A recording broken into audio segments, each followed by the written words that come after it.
Patrick Hutzel from intensivecarehotline.com with another quick tip for families in intensive care.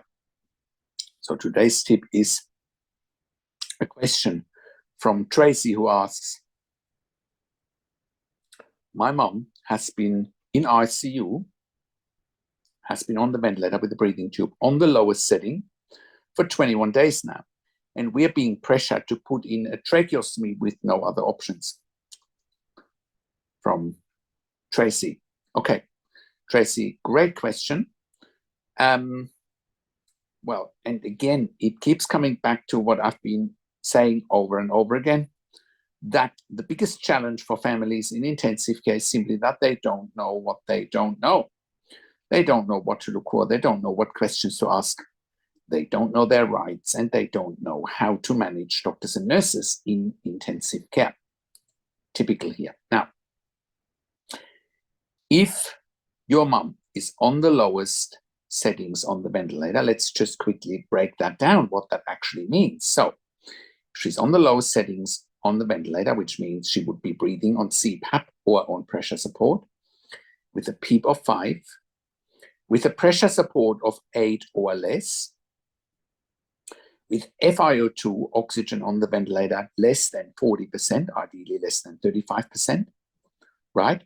Her tidal volumes would need to be adequate according to her weight, which means breathing 7 to 10 mils per kilo, right? So that means, for simplicity, if your mother is 70 kilos, right, she breathes 7 to 10 mils per kilo, she would be breathing around between 490 and 700 mils per breath, right?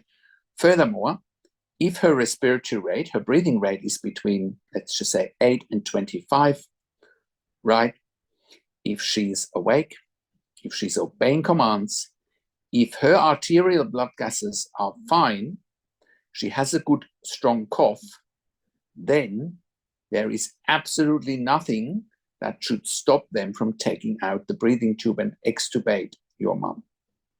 Now, if any of the things that I just explained are off, that might be an obstacle for your mum to have the breathing tube removed and get extubated.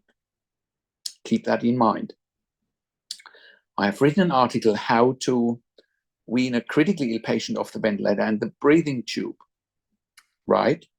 And I encourage you to check out that video or blog post, because it walks you through step by step when to extubate someone. Now, the other thing that you haven't mentioned is your mum still sedated or on opiates?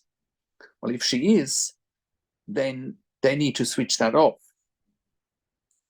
right? Here is another question. Let's just say your mum, God forbid, has a neurological condition such as a stroke, a hypoxic brain injury, an anoxic brain injury, and a traumatic brain injury, some seizures. She might not be able to protect her airway. She might not cough. She might not be able to swallow, which is why she might need a tracheostomy. Again, it comes back to that the biggest challenge for families in intensive care is that they don't know what they don't know.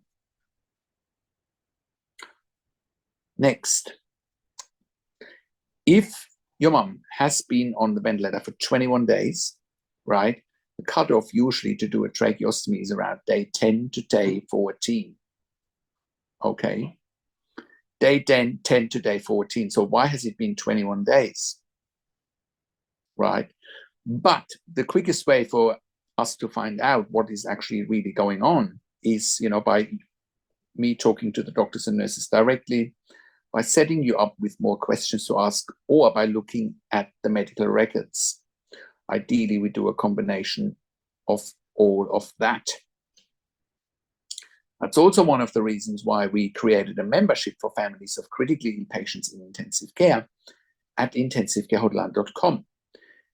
If you click on the membership link there, or if you go to intensivecaresupport.org directly, you can get access to our membership, where you have access to me and my team 24 hours a day in the membership area and via email, and we answer all questions intensive care related. I have worked in critical care and intensive care for over 20 years in 3 different countries, where I also worked as a nurse manager for over 5 years.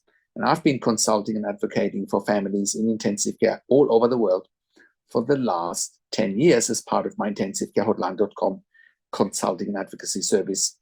Look up our testimonial section and look up our podcast section with client interviews. I can confidently and without any exaggeration say that we have saved lives with our consulting and advocacy. I also offer one-on-one consulting and advocacy over the phone via Skype, Zoom, WhatsApp, whichever medium works best for you.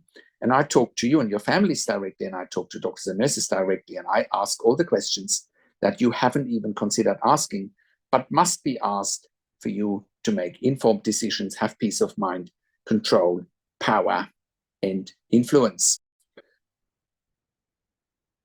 When I talk to doctors and nurses directly with you or with your family or one-on-one with them, the dynamics will change in your favor because they realize they have nowhere to hide and you have someone on your team that understands intensive care inside out.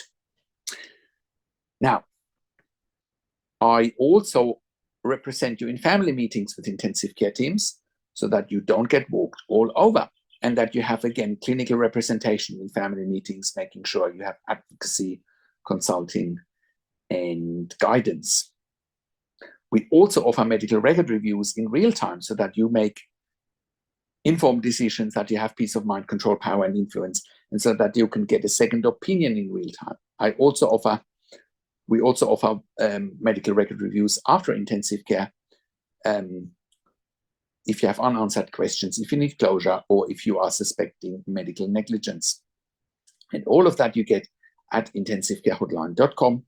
Call us on one of the numbers on the top of our website or simply send us an email to support@intensivecarehotline.com with your questions.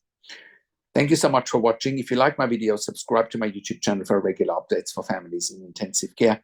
Click the like button, click the notification bell, comment below what you want to see next, what questions and insights you have. Share the video with your friends and families. Thanks for watching. This is Patrick Hutzel from intensivecarehotline.com, and I will talk to you in a few days. Take care for now.